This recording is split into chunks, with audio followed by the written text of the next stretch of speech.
So today's session is led by Joel Arber, who's Managing Consultant and Head of Group Business Development for Sums Consulting, and Linda Crotty, who's an associate for the Procurement Shared Service and has a wealth of experience on the procurement side, having been involved with the Procurement Maturity Assessment Program and various other projects.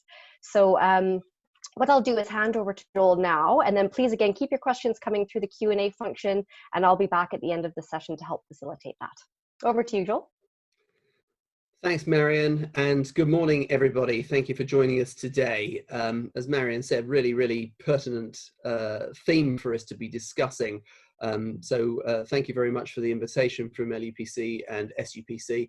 It's great as a sister company to SUPC in the shape of Sums Consulting to be able to join you and share some of our thinking and experience, particularly with a skew on procurement and non-pay spend. So I hope you find today's session interesting. Let's go back to the beginning of this financial year.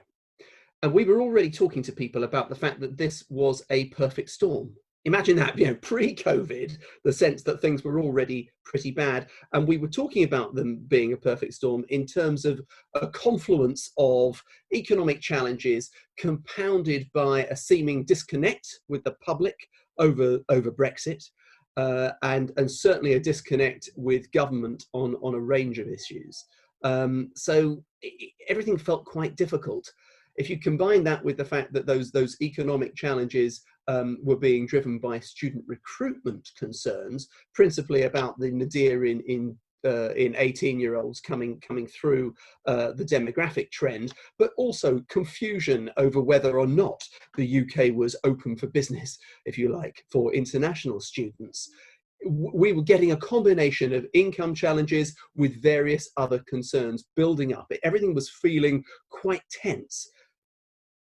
Throw into that mix a new regulator who was behaving quite differently to the funding agency and putting a lot more pressure on universities to be very clear in what they were doing on the financial front, amongst other things. And actually, it was a perfect storm, or felt like it. And that was reflected by the reality that universities were already financially feeling the pinch. If you look at the HESA returns for the end of the last financial year, 61% of universities, 61% of HEI providers were already in deficit. And whilst a lot of that could be attributed to the pension reevaluation and the challenges on increasing costs of staffing, actually there were some underlying challenges at many universities. This was already coming through to our membership at Sums and the clients we spoke to as well, in a whole range of ways. Some already saw those conditions as a burning platform, and we were working with a number of universities that were looking specifically to save money and to readjust their operating budgets, and up to £20 million, sometimes just a little more, but reasonably significant savings targets for university to make, and lots of those institutions were trying to make changes quickly. The ones that were doing it really well were not just focused on making efficiencies and cutting costs. The real focus was in terms of recognizing that universities needed to change their models, change the way that they were dealing with students, make themselves essentially more future-proof by digitizing their budgets, cutting out cost, but reorganizing themselves in a way that was genuinely fit for the future. And that was certainly something we were seeing as best practice coming through a whole range of universities. The real challenge behind that was getting the balance right. Operating lean is one thing, but when you were also trying to grow income, that's a very difficult balance to strike. And certainly one thing that we can reflect on Sums is an organisation that deals with universities across the whole spectrum in terms of research intensives, teaching intensives, specialists, everything in between. The one thing we would absolutely urge universities to reflect on when they're considering which way to go is that one size doesn't fit all. You need to find solutions, shapes, business models that will be right for your specific context. Not everybody is the same in this space. So things were already challenging, and then you throw COVID into the mix. And if we didn't have a burning platform already, this terrible pandemic has thrown gasoline onto the fire and absolutely lit that match. So we have seen a total change in the sector. Whereas some universities were trying to get on top of things, trying to get ahead of the game, now we are seeing everybody playing in that same space. So some have spent some considerable time across the lockdown talking to senior leaders across universities, finding out the lessons they've learned through the crisis. What could they do better if they had challenges of this nature next time? But also working out what their visions were for how to change HE for the better, for the long term. And we've seen three core things coming through as real opportunities for change, but trends that we're seeing across a whole range of universities, opportunities as we see them. So unsurprisingly, at the top of that list, I would put the sense that universities need to embrace these financial challenges as a chance to transform, a chance to change, rather than just continuing doing things as has been done in the past. See this as a real opportunity. IT directors will tell you that they've been trying to get some traction on the whole issue of digitization for some time, with not a huge amount of success, frankly. We still have been very traditional in our teaching and learning methods, in our very traditional ways of working on campus in more or less a straightforward 9-to-5 pattern, 5 days of the week. See this as an opportunity, as a chance to transform that digital agenda. And actually, given that we have seen the expansion of pretty much every university campus in the country over the last 10 years, the future, according to our members, senior leaders across our membership, is likely to push to, yes, continued investment in those physical spaces, but smaller, higher quality, high-tech campuses, rather than expansion, more sites spreading out into different places. So lots of investment still, but of a different shape and size. And finally, I think COVID has really exacerbated the reality that we are incredibly reliant as a sector on a very, very traditional calendar, a very traditional mode where we start in September and we finish in June or July. It's fairly rigid. It's been like this for centuries.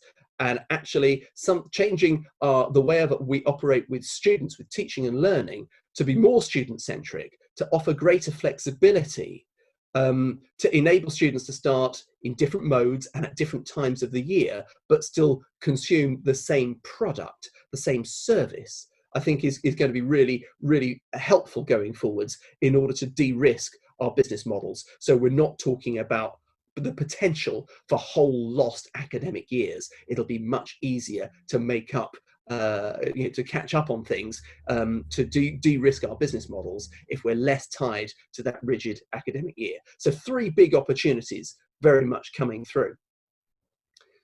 But what we really see here is that we've got a problem of size and shape. The university sector, yes, we've done lots of wailing and gnashing of teeth over the last few years about how difficult things have been. But look at the long-term trends, and the sector has actually enjoyed long-term sustained growth. It's only just plateaued.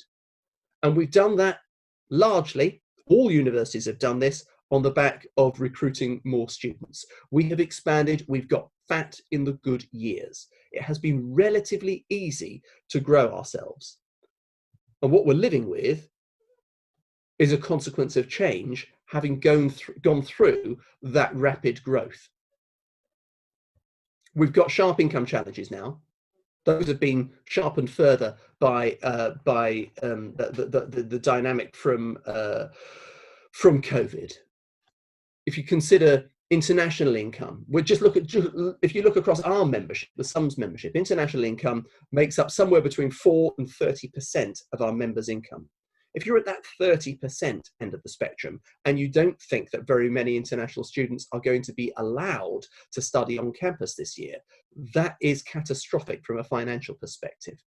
What the potential deferrals from UK students, though, does is give us a much bigger problem, because it's a 3-year or 4-year problem rather than the potential for international students coming through for 1 year in many cases. UK students deferring till future years, or even considering not going to university at all, is a major problem for our existing business models, given that we've gotten so fat on that student recruitment model. It's compounded by the reality that almost all universities, whatever their size, try and do whatever they can to be self-sufficient, run their own services. And what this has given us is, largely self-sufficient universities, but large infrastructures for what are in reality, certainly in global terms, actually pretty modest size institutions. It's worth looking at that heap of data and pointing to the reality that only 29 universities last year had an FTE equivalent of 20,000 students or more. Now, I know universities do more than just teach students, but that size, that number, is a helpful one to look at as a guide. Look at the other side of it. Look at the staffing side. More than 64 had 2,000 staff. 39 had more than 3,000. Yes, lots of those will be researchers, but the reality is our student numbers have driven up the scale of university administration, professional services, to such an extent that the average now at university has more administrators than it does academic staff. To such an extent, in some instances, that ratio is over 60-40 in what many would argue is the wrong direction, if you consider what the core business, the core purpose of universities is. And we're not just talking about small specialist institutions. These are, it's many of the mainstream generalist, well-established universities that have that ratio in the wrong direction. All of those things combine. If you think, we were talking previously about £20 million worth of savings for universities going after big cost efficiencies pre-COVID. Conversations have changed in terms of scale. Many universities are now talking about £100 million savings. That's of a totally different order. No universities in this country have been through that scale of change before. So we are all learning, and we've got to see this as a real opportunity. From a sums perspective, we're working with a whole range of universities through their challenges. We do so by working in a modular way, so that we're not coming in and we're saying, yeah, okay, we can do all of this for you. We work out what universities need, what skills they've got internally, what capacity they've got internally, and we work with them to highlight what are the areas of concentration where they see the most benefit from working with an objective insider, such as somebody that is absolutely devoted to working with universities. We're owned by universities. We only work with universities, but still adding that objectivity and injecting external benchmarks, sectoral benchmarks to help university leaders make key decisions.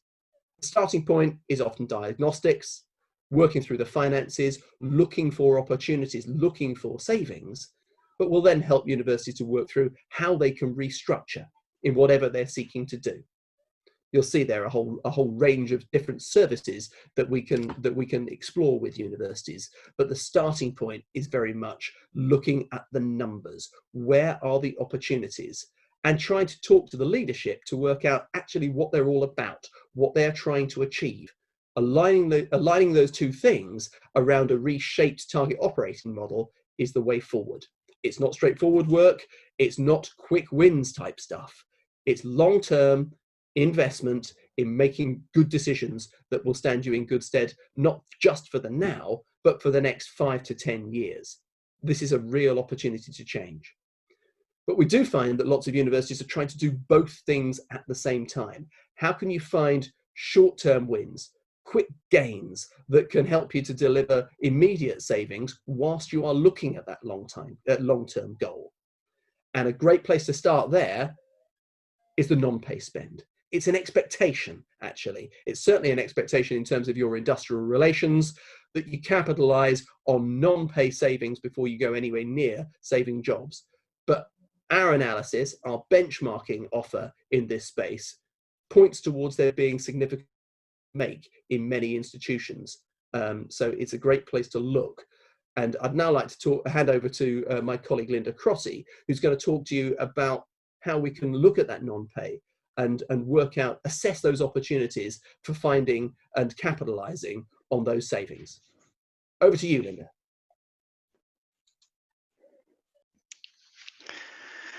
Okay, hello everybody, and thank you, Joel. I think that's given us a great scene setting, and certainly I think sets a fairly challenging, scary picture in some cases, although can the world get any scarier, and sets the scene very much for starting for us to really look at how procurement can deliver some efficiencies in support of those stark targets around making cost savings. So I'm going to spend the next 25 minutes or so taking you through an approach we've used with universities to sort of set out the business case, the value proposition in terms of what procurement can do and what changes need to be made in order to do that. So if I just, I would like it to be a little bit interaction. We've got some constraints on time, so we might be a little bit limited the extent we could do that. So before I just start to go into these areas, can you just use the chat to let me know you're there?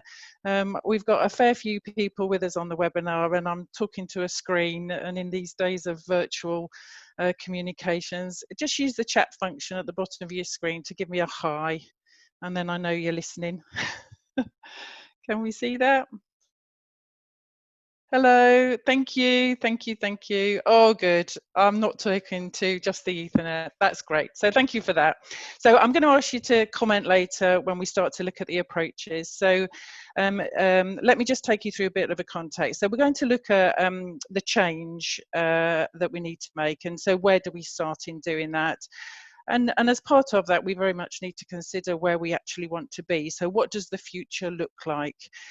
Then we're going to focus on efficiencies. That's the purpose of today's discussion, really, about how can we in procurement deliver further efficiencies. So we'll be looking at ways in which we might identify different ways to deliver further benefit and cost savings, and then to think about what that means in terms of the changes we need to make. So we'll be considering how we present our proposition through to senior manager. And I just want to take a moment before we do that as a bit of an introduction to just get us in the mindset about where we are. You know, we're in difficult times. I know that as procurement people, you'll be very busy in terms of managing all of those issues that we have around COVID-19. But we had a pre-COVID, we've got a real now, which might start to look very different already. So just take a moment to have a think about what the current perception is in terms of procurement in your own organisation. And we've got these extremes of, you know, are you the owners of a complex process that the university has to follow? So a compliance driven, maybe transactional, tactical procurement, or are you seen as that much more proactive facilitator of change? You know, are you working in partnership with your stakeholders to drive real commercial value? So those are our extremes, and I just want you to have a think. You don't need to share that with me at the moment. We might have a look at that later, but just have a think about where you are on that sort of scale, that continuum, about the perception within your own organisation of procurement. And, you know, it's my experience working with many universities across the sector that we have that full continuum. You know, we have a real diversity in terms of how procurement operates within our universities currently.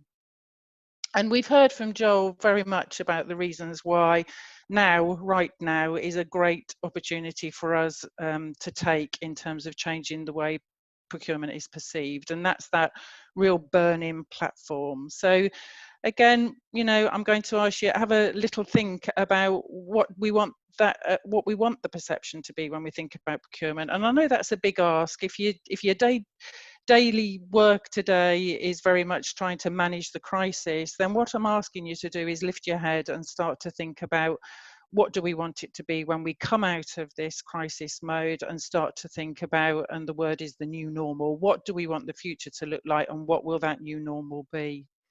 So post-COVID new normal, here are some thoughts that we've had around what that might be. those characteristics of procurement when we move into the new normal. So, and I'm just going to have a little run through these. So, procurement, we need to be seen as a source of innovation, and definitely now with those sorts of needs and targets around delivering efficiencies and working in new ways, we really need to look at ways that we can innovate and bring that to the organisation. And we need to balance the view in terms of outcomes. So absolutely align those to the aims of the university. And at the moment, those aims might very much be about the financial challenges and the cost reductions that need to occur. So, but there are other, and we will know as procurement people, that there are very many ways that procurement can deliver value. So to make sure that there's a very clear view of the different ways and the value that procurement can bring that are clearly driven by the overall strategy and plans of the university. And then importantly, and I'm going to focus on this a little bit later, is we need absolutely to be able to sell the narrative. So that's how procurement adds the value and how we live up to that. So that's the value proposition. How do we set out the value that we can bring to the organisation so that we can sell that to our senior executives and to the stakeholders across our universities to really show the value we can come and the changes we need to make to actually realise those. We need to be leaders when we look at managing the supply base and driving strategic alliances. So we need to take that leadership role, working with our stakeholders. And therefore, we need to make sure that we've got the right performance indicators that drive the behaviours and the culture to give us those outcomes. So that could be significant change. And, you know, our aim is to be seen as proactive commercial partners to our stakeholders in the organisation and to deliver that real value. So if we then start to think about faced with our opportunity to change that COVID gives us, how do we actually go about doing that? And in a moment, I'm going to start to actually look at an approach we've used successfully with some universities to think about how we actually go about bringing about setting out that value proposition. But before I do that, I've taken this from this is Fowler's slide.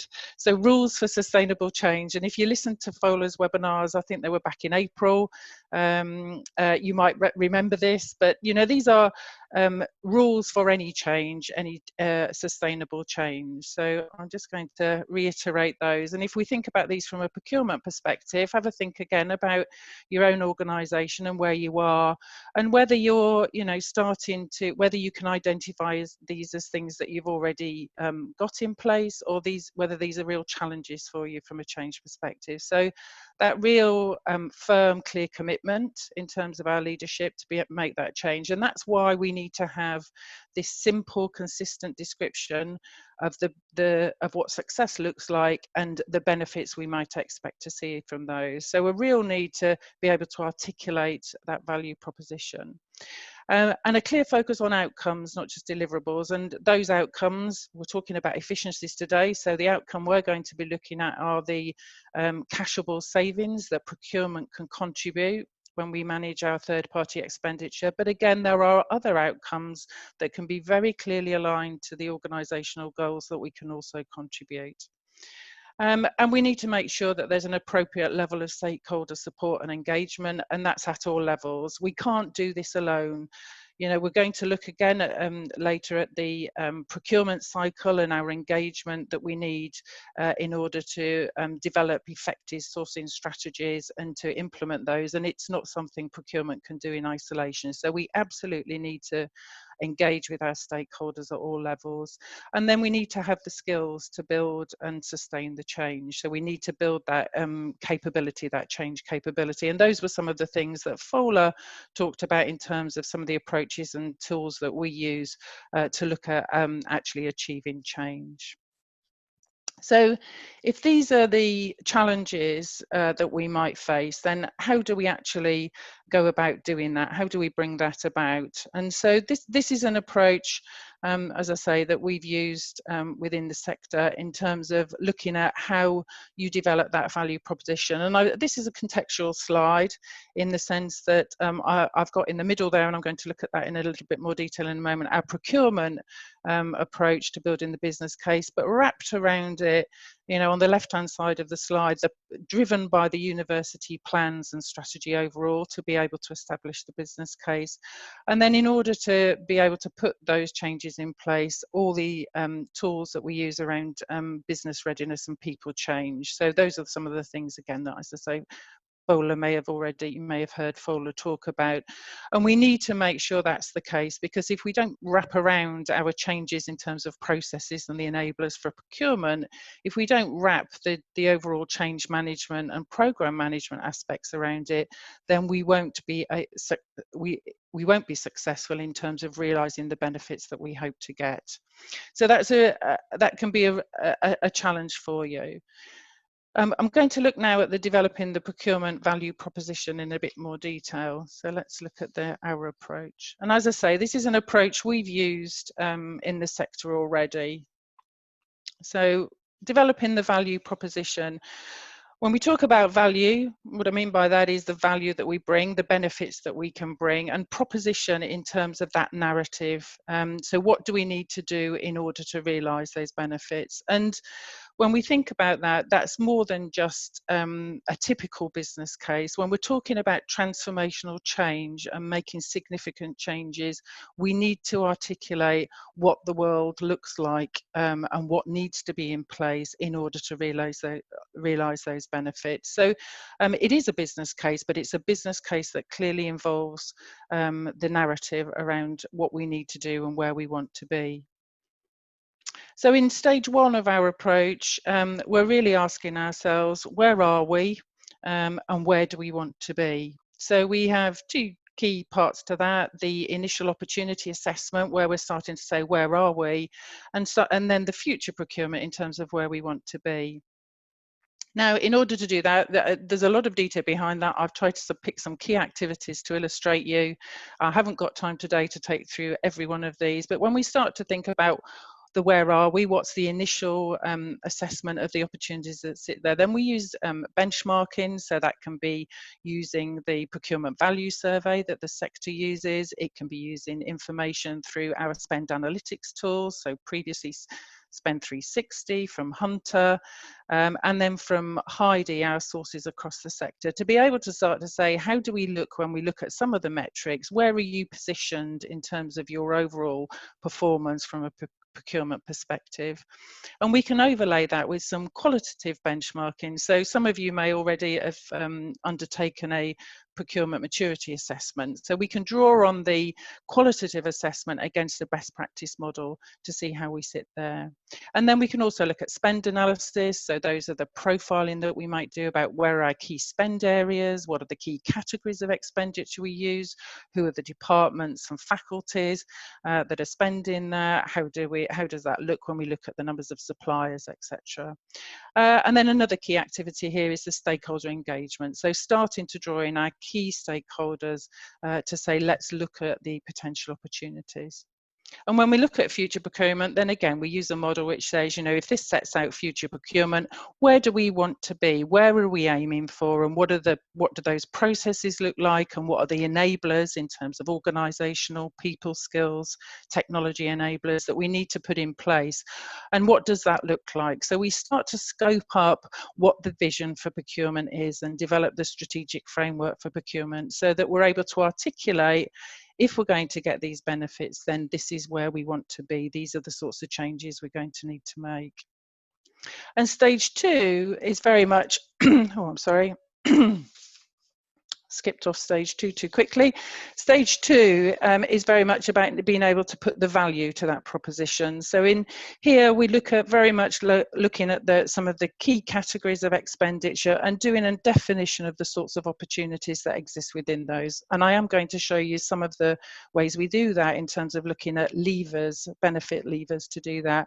And when we're looking in here, we're in effect doing a benefits plan. So we're looking to develop target savings around each area of expenditure. to assign orders of magnitude in terms of those target savings to our individual category areas or subcategory areas. And then we can start to prioritise those opportunities, because we can't do everything at once. And we need to be able to say, where are those opportunities, where we're going to get a combination of greatest benefit and how the relative ease of implementation. And that allows us then to start to think about, what does the business case look like? So our costs, what investment might we need to make? And that can be people and technology, and what are those benefits, those savings we expect to get, and what does that look like when we look at it from a program perspective.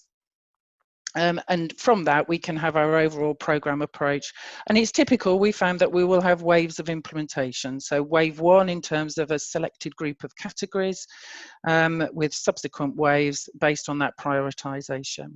Now, if any of you have been part of any other program of change in any other organization or in any other functional area, then this is very much a program management approach. So for those of you that might have worked in program offices, etc., or have exposure to it, you may recognize this as an approach to developing a business case within a transformational arena. So can I just at this point then, does that ring true with anybody? Is anybody already looking at this in terms of how they might go about identifying where they're going to derive further efficiencies? Anybody there? Or is this something new? Do you have the headspace to do it? I'm looking at my comments. Okay, thank you. Okay, I've got somebody saying, yep, this is pretty much what I'm doing now. This is my work plan. Several universities looking at it before COVID. Somebody saying this is something that I want to do. Okay, yeah, that's what you're doing as a team. So it's a very real topic. And so we've got some people already looking at it. And you're right, I think pre-COVID, and the work we've obviously done with organisations before was obviously pre-COVID.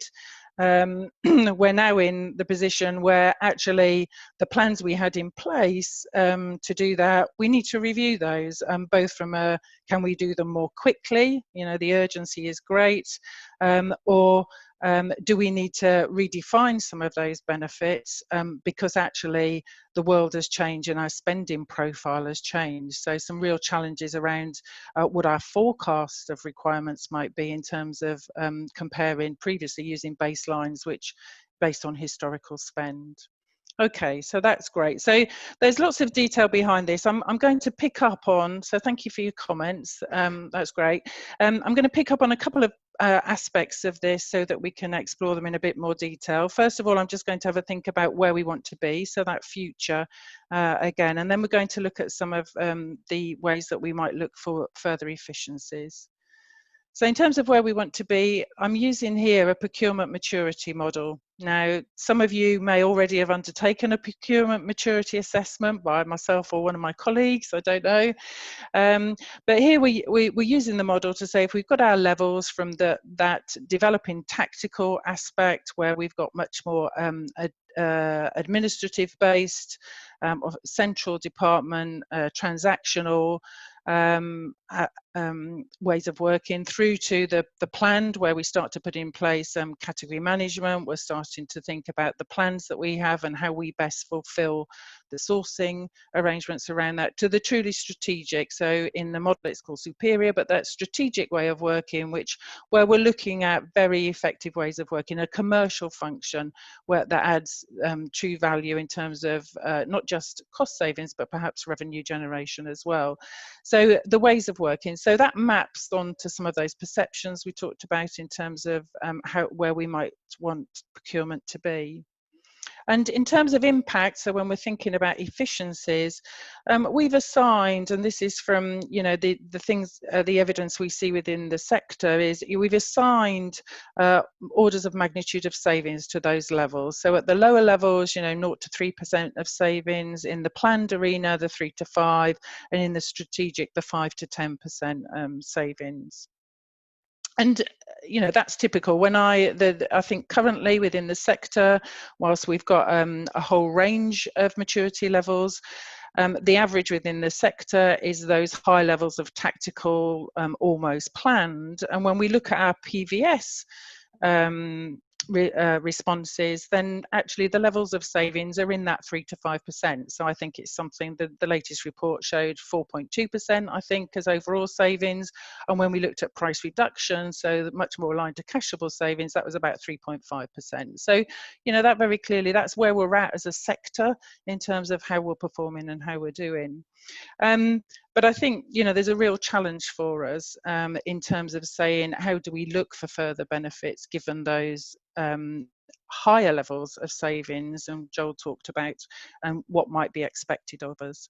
So can I just ask, in terms of that model, where are you at the moment? Can people have, I don't know where people can recognise, just give me a, you know, developing tactical 1, 2 or 3 level, developing okay. So somebody said plenty of opportunity if you're in those lower levels for it. Anybody else, anybody knowing that they're strategic? Anybody achieve superior?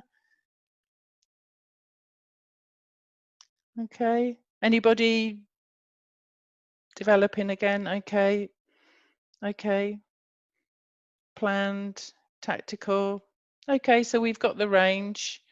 No one on the call for superior at the minute.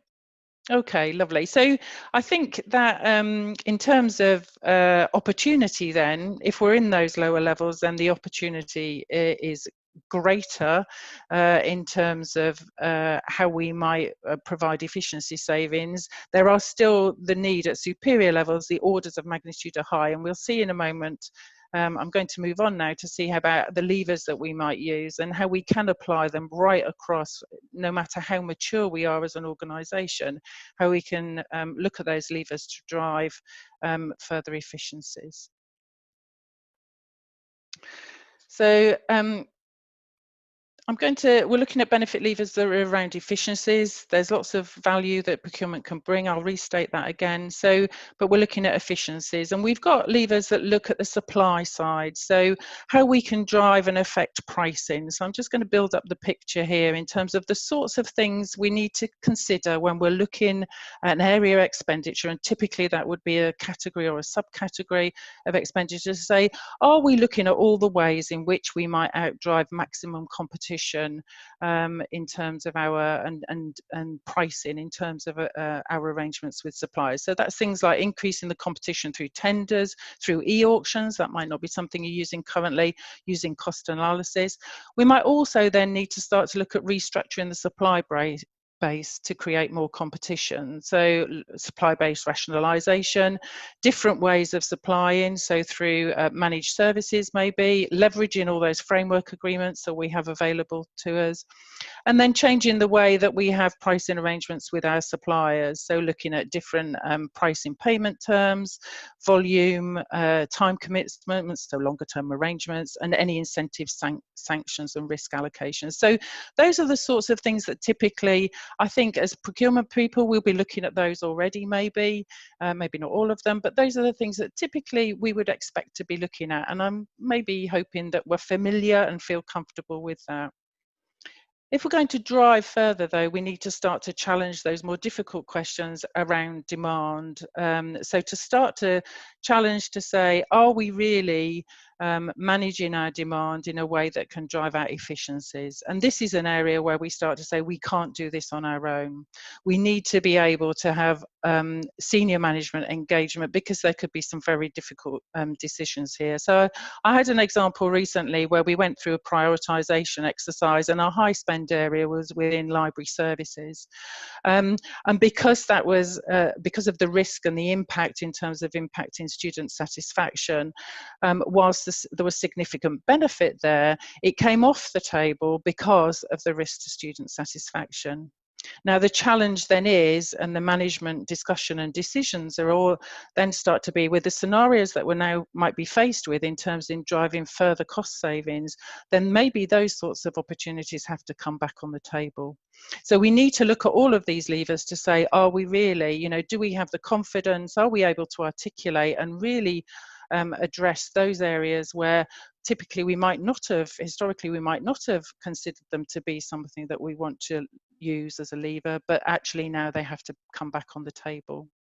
And then to complete the sort of the levers and the picture, we need to look at total cost. So to start to look at things that, and some of these again might be familiar, I think P-card optimization, most organizations will have considered that even if they haven't yet implemented it. But when we start to look at the total cost of ownership, that's where we start to maybe look at insourcing, outsourcing opportunities, whole life costing, and also to think about whether we're really leveraging income, do we have additional opportunities to generate income? And then when we get in that optimizing the supply chain side of things, really starting to understand about how we could re-engineer the supply chain, how we can actually look at making sure that we're taking inefficiencies out of the total supply chain to actually then translate into cost savings for ourselves.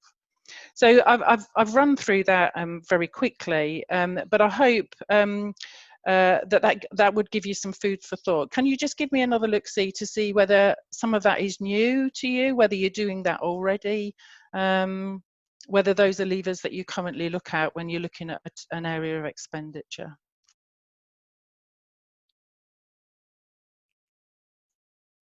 You can just give me a supply, demand, total cost, or okay. Yeah, somebody say no, not new to me. Okay, great. Some of them you do, some do just supply. Yeah. Okay. Lovely. Okay, so we've got a range there in terms of, you know, how people are using that, and that would be my challenge to say this is one of the techniques that we use to look at that framework of levers and really have the conversation, and that would be with key stakeholders in order to do that. The other bit of context and the last little bit I want to just make us have a think about is when we need to think about what changes do we need to make. This is where we start to think about, the vision for procurement. And if our vision is one of strategic procurement, then what does that actually mean in practice, and what are the changes we might need to make? And I've used here the route map taken from the procurement journey from HEPA. And overlaid that with the benefits reporting. So you may be familiar with this, you may not have come across it yet, but this resides within the sector. And the cycle, so if we're at the start, the cycle, is a process. So you might have this as a category management process, you might have it as a strategic sourcing process for projects, but the process I think is one, whilst the detail might differ, that we would recognise in terms of the procurement cycle. So we've got the upfront bit, which is developing the procurement strategy or the category strategy, and using the planning information, leveraging the planning information within the organisation to do that. So that's our link to the organisational goals and objectives, to be clear about our strategy for a particular sourcing activity. And then we go into the familiar area of actually setting up those sourcing arrangements, so be that a tender process or a RFQ process or whatever, depending on the procurement.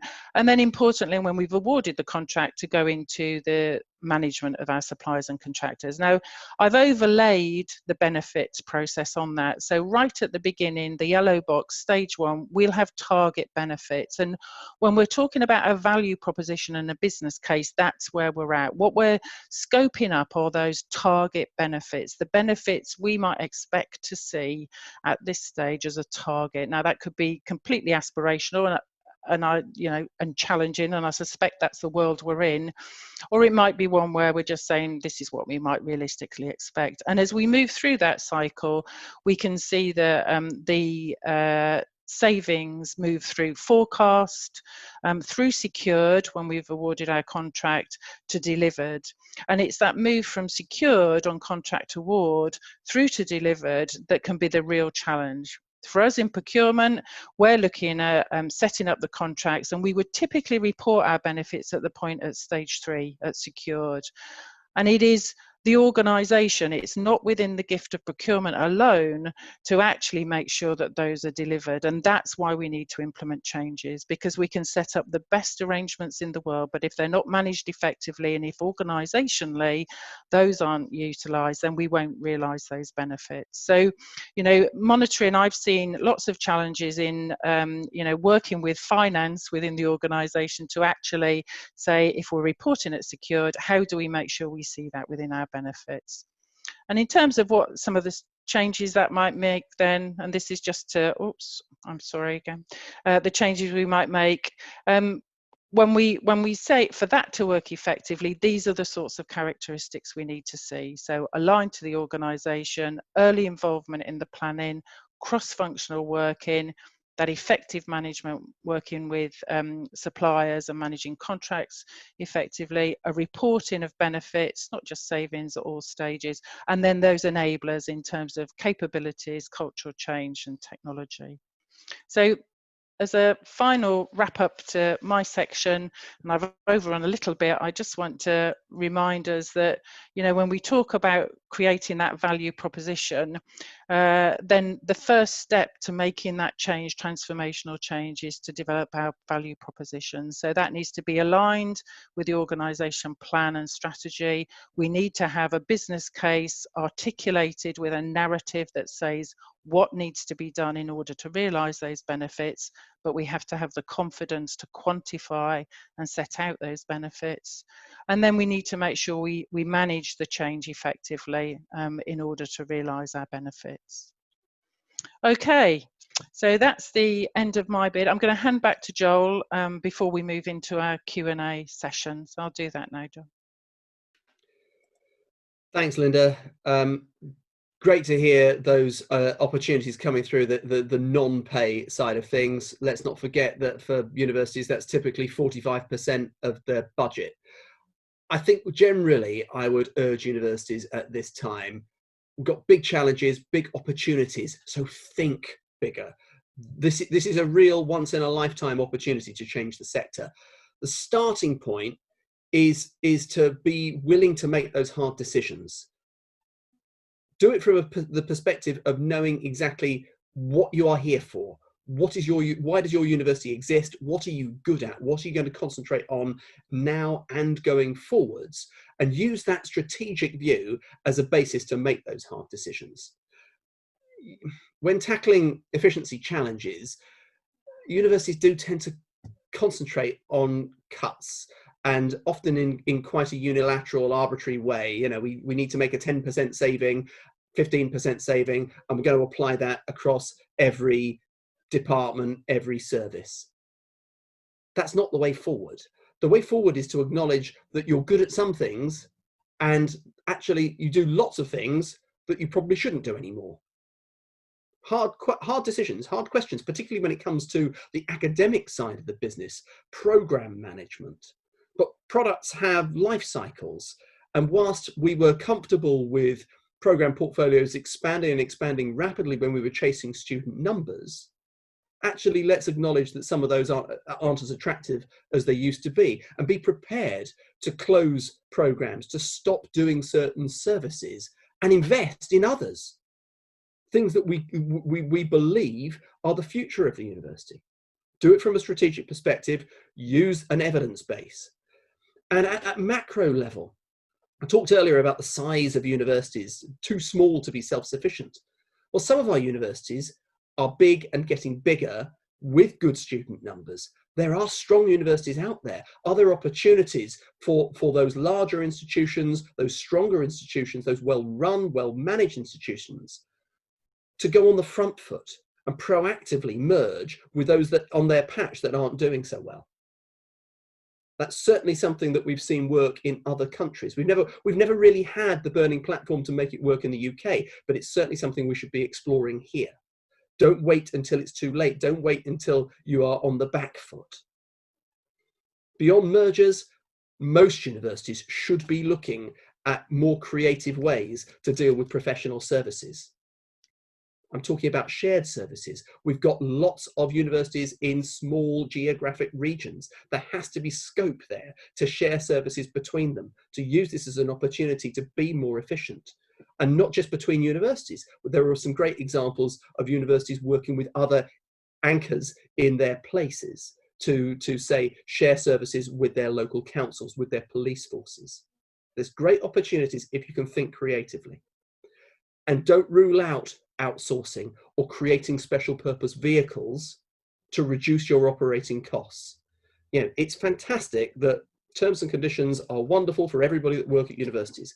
It's just sadly not sustainable for everybody. So reducing the cost burden that goes with those great terms and conditions is going to become a strategic imperative for many.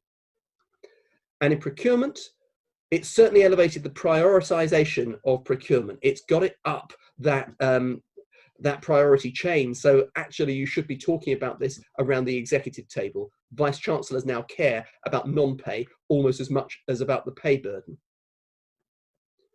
You've got an opportunity here to change behavioral culture, to change your institution and the way it treats procurement. And that's going to be really, really important if you're going to be providing a more strategic approach to category management. And the other thing you probably need to think about on the procurement side is your changing approach to dealing with suppliers. If you're going to be outsourcing things, services that might have previously been seen as core, you're going to need to be really quite different in your relationship with your suppliers. You know, commercial contract management, in order to make sure that your academic colleagues and the students to whom you are ultimately responsible, how those audiences receive the services, you've got to be confident that your suppliers are doing what they need to do. So it's a real changing dynamic for procurement. Very exciting time, very challenging, but great opportunities to reshape the sector for the future. And that's certainly why I see COVID-19, disastrous as it is, to present silver linings for the university sector. We've got a short amount of time to actually go through some questions now. So Marianne, I think you've been watching the Q&A.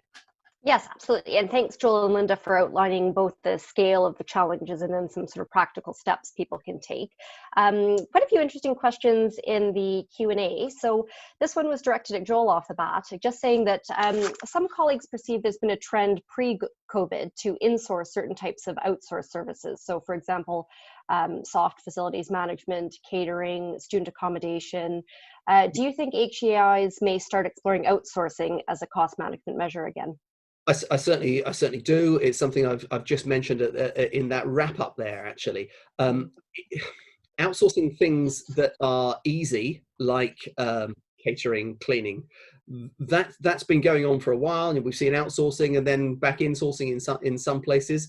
We've seen the benefits of outsourcing in others. I point to one of our members. I won't specifically reference which one it is, but one of our London-based members has not had to deal with any accommodation challenges around COVID, because all of their student accommodation is outsourced. So that has certainly. It's a very different dynamic to those that own all of their, or the bulk of their accommodation. I think the opportunity here is to look beyond those more commoditized things and think about some of the more central services that might actually be outsourced. Things that universities are typically very proud about doing for themselves. Let's look at IT, for instance. There is scope there to work with external companies to a far greater extent than we do collectively at the moment, and unpackage all those services that are going on within large service areas, the sort of student services, the registry functions, and work out what could either be outsourced relatively easily, because there will be things, or shared with others because you're not needing it all of the time, and concentrate your pay resources, your recurrent costs, on things that are truly core to delivering the basic missions of research and knowledge dissemination. Yeah, great. Absolutely. Thanks, Joel. A bit of a category specific question now, and I'll just preface this by saying if we can't answer this question live now, best to get in touch with your local consortium. But this individual has a question about IT procurement, and given that you spend millions of pounds a year on IT within an institution, and you may have a bespoke platform or a bespoke solution, or the cost of changing your solution may be too high in terms of money or time. How do you effectively influence IT spend? So I just invite, if we have any category experts on the call, I'll just invite you to add any of your comments into the chat. But Linda, I wonder if you have any. Yeah, so I'm not an IT category specialist, so that, I think it's great to defer to the specialists in terms of some of the detail. But I think, what we're looking at that's when we talk about prioritization and we talked about waves of implementation. Some of those levers of driving out cost are more strategic and will take longer. So you may not be able to address some of those issues without significant change elsewhere. And that's where when we're moving outside of those sort of arrangements that are around driving price through different, on the supply side, looking at the supply arrangements, when we start looking at the demand side and the total cost side, that's where some of those can be more challenging and take much longer time. So we're not saying these are quick wins. Some of them might be, and some of our prioritization might be just that. Which do we need? Do we have a prioritization around timescale? But equally, some of them might take longer. So we need to look at everything. And I think the challenge in IT is that is not necessarily a quick win. Yeah, absolutely. And if that individual again wants to follow up with their local consortium, I'm sure they can get some help around. Yeah, so there's a lot of IT category managers around, I think. So yeah. Great, thank you. Oh, that's okay. This is something you've sort of touched on, Joel, around the bigger thinking, but are we seeing any innovative revenue generating measures from universities? So capitalizing on, near empty campuses, renting, recording and dance studios out, perhaps labs out to the private sector. Is there anything, do we have any examples of what universities are doing on that side? There are certainly examples of these things being explored at the moment. I think that estates is an area that is going to see lots of innovation going forward. But my main reflection on COVID and the innovation has been the way universities have sought to adapt and support the overall national public health effort. So we're seeing great use of space in terms of making space, sports halls and things available as Nightingale hospitals or overspill mortuaries, which thankfully haven't been needed in almost every case. But universities have adapted quickly to that. There is certainly opportunity going forward. The difficulty there is that universities have a role that is about civic as much as being a business. So the social value and the economic value to their regions makes it very, very difficult for universities to just close campuses and pull out of places. Those, for instance, that have got peripheral micro campuses rather than just one single campus. But there is certainly scope there to be creative in terms of revenue generation and looking for commercial opportunities there. And we've certainly seen that in the last few years on the student accommodation front, where universities have got smart and taken lower risk themselves and got the private sector involved. Reducing the scale of campuses or certainly getting something back for all that real estate is a great opportunity. One of those silver linings I talked about. Yeah, absolutely. And I'm aware we're a few minutes over, but I just want to ask one last question because I think it's something that others will be interested in as well. And it's, what tips or advice do either of you have to engage with senior stakeholders about identifying opportunities for savings and value, for people particularly who are reluctant to change? So Linda, you I'm sure have something to add there.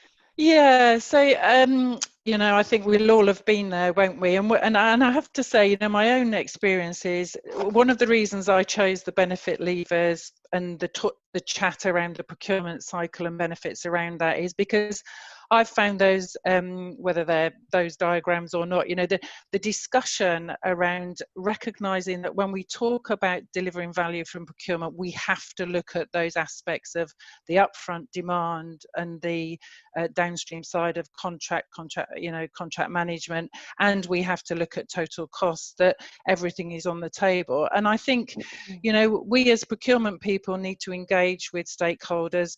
That can be through workshops, it can be through meetings. I've done it many different ways, but we have to go with the confidence to actually say this can be done. There are real benefits for us, and we have to step up. This is when we put on our professional muscles. We flex our professional muscles, and we say this can be done, and that's a really engaging conversation. I have to say, that I know that there's nothing more than an academic likes than an academic, a theoretical conversation. So, to have those challenging conversations where we're really saying, look, there is value. Overlay that with senior management, a real need to change, and that's where this horrendous situation we're in provides that opportunity. It prefaces it with, I'm here to help. So whilst it's a challenging conversation, it's a supporting conversation. So one that says, we collectively have to make significant savings.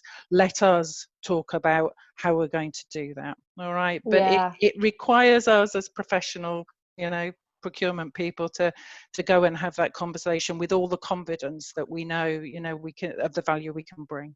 Yeah, and I'm sure it's easier to address I'm sure every university would prefer to address the non-pay spend before having to address any pay spend. And that's a good point. When we talk about relative ease, I can honestly say professionally, I have never had a procurement value proposition be turned down. The business case for procurement is strong, and compared to other areas of cost savings, it is relatively easy. Right. So, I think that's a great point, Marion. Thank you. Yeah, thanks, Linda. And so for anyone who wants... Sorry, just to pick up on Linda's comment, I absolutely agree vis-a-vis culture and that sense of shared responsibility being critical going forwards. Universities are full of smart people with strong opinions. So go with an evidence base and go with solutions. If you want to engage evidence and positive thinking, that solutions focus rather than problems focus is the only way to go. That's good advice for any professional at any level, I think. Excellent. Well, for anyone who would like more information or feels like they need some support with this, we'll make sure that we put Linda's contact details in the email that goes out with the slides afterwards. But again, you can contact your local consortium and get in touch that way as well. So it's really just left for me to say thank you so much for Linda and Joel, your time today and for sharing all that insight.